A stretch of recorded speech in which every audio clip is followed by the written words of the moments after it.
Baik, assalamualaikum warahmatullahi wabarakatuh. Di sini saya bernama Ivanuddin akan menjelaskan bagaimana tata cara seorang muslim untuk mengurusi jenazah. Nah, di sini diperhatikan ketika seseorang meninggal dunia, itu kewajiban orang muslim itu ada tiga. Yang pertama, membayarkan hutang si mayit apabila si mayit tersebut memiliki hutang kepada orang-orang terdekatnya ataupun orang-orang yang tidak dekat dengannya. Yang kedua, menjalankan wasiatnya. Nah, ini penting untuk umat muslim untuk menjalankan wasiat si mayit apabila mayit tersebut memiliki wasiat sebelum ia meninggal. Seperti contoh, memberikan harta waris kepada si A atau si B, maka kewajiban sebagai umat muslim untuk menjalankan wasiat tersebut. Yang ketiga, mengurusi jenazah. Nah, ini mengurusi jenazah adalah fardu kifayah untuk setiap umat muslim. Mengapa fardu kifayah? Apabila fardu ain, maka tidak akan selesailah seorang umat muslim untuk mengurusi jenazah karena harus satu persatu apabila fardu ain. Maka dari itu hukum mengurusi jenazah tersebut adalah fardu kifayah. Kemudian kita langsung ke tahap memandikan si mayit. Nah, di sini ada 4 bahan yang harus digunakan untuk memandikan si mayit. Yang pertama, air mutlak. Air mutlak ini harus ya, air mutlak. Kemudian yang kedua, air sabun. Yang ketiga, air yang dicampur dengan daun bidara Arab. Apabila tidak ada daun bidara Arab, maka bisa dicampur dengan daun kelor. Yang keempat, ini adalah caret. Caret gunanya untuk apa? Caret digunakan untuk mewudukan si mayit. Caranya bagaimana? Sebelum mayit mulai dimandikan, ini terlebih dahulu mayit dibuang kotoran isi perutnya. Bagaimana caranya? Yaitu dengan cara memijat perut si mayit perlahan-lahan, tidak boleh keras ya, perlahan-lahan agar kotoran tersebut terbuang. Apabila kotoran tersebut keluar, kemudian kotoran tersebut disucikan terlebih dahulu, kemudian dimandikan. Nah, perlu dipahami untuk memandikan si mayit ini harus keluarga atau kerabatnya. Mengapa demikian? Agar aib si mayit tersebut tidak terdengar oleh orang lain. Yang pertama-tama yaitu memandikan si mayit dengan air mutlak.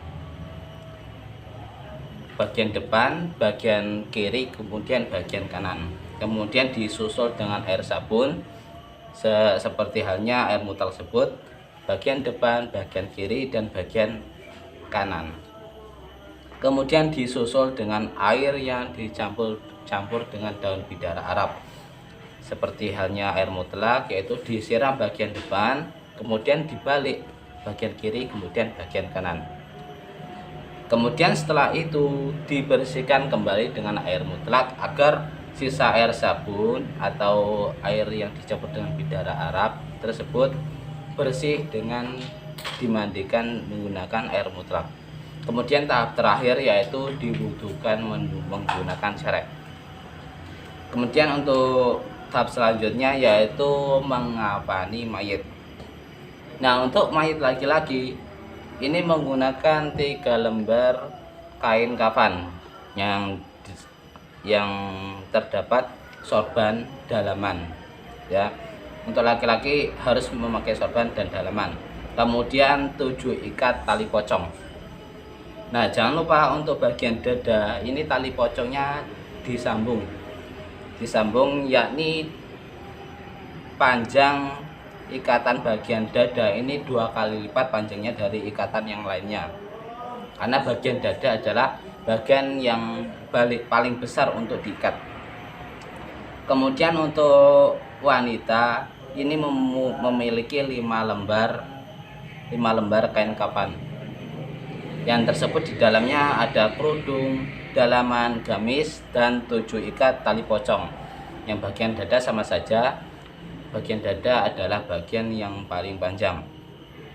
Bagaimana caranya? Setelah jenazah dimandikan, kemudian dibawa ke bagian pengafanan mayit. Ya, bagaimana cara menaruhkan bagian kafan mayit? Sebelum ditaruh lembaran-lembaran tersebut, yang pertama di bawahnya terdapat 7 tali pocong. Kemudian setelah 7 tali pocong tersebut dilapisi dengan 3 lembar kain kafan apabila yang laki-laki ya. Kemudian diberikan sorban yang berbentuk segitiga dan dalaman yang berbentuk segitiga. Setelah ditaruh mayat tersebut pada lipatan-lipatan tersebut, kemudian dipakailah sorban dan dalaman si mayat. Nah, tidak lupa untuk bagian lembaran-lembaran tersebut diberikan kerikan kayu cendana atau kapur barus. Mengapa demikian? Agar bau si mayat tersebut tidak tercium, agar tetap berbau wangi.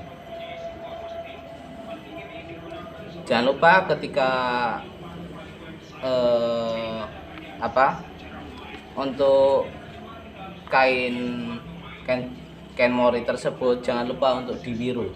Mengapa demikian? Agar ketika diikat kain kafan tersebut tidak dibuka. Kemudian untuk tahap selanjutnya yaitu menguburkan. Nah, ini jangan lupa untuk kedalaman kuburan untuk ketika penggalian, yaitu ketika orang dewasa berdiri kemudian melambaikan tangannya, itulah dalam liang kubur. Mengapa dibuat dalam demikian? Agar jenazah atau bangkai si mayat tersebut tidak tercium oleh binatang buas. Setelah selesai dikuburkan, jangan lupa untuk diazani untuk si mayat. Bagaimana azannya? Sama seperti azan orang biasa, namun ketika lafaz qad qamatis shalah itu diganti dengan qad qamatil qiyamah. Demikianlah penjelasan dari saya, kurang dan lebihnya saya mohon maaf. Saya akhiri, wallahul muwaffiq ila aqwamit thoriq. Wassalamualaikum warahmatullahi wabarakatuh.